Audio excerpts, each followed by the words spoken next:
చేత ఆశీర్వదించబడిన వారు ఏమండి తమకు దేవుడుగా గల జనులుగా ఉంటారు.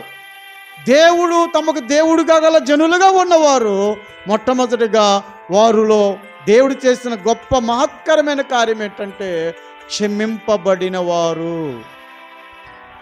కాబట్టి క్షమింపబడిన వారు ఎలాంటి వారుగా ఉంటారంటే ఇతరులను క్షమించేవారుగా ఉంటారు. అదే మనలో దేవుడు గుర్తించే గుణం అన్నమాట, ఇతరులను క్షమించే గుణం.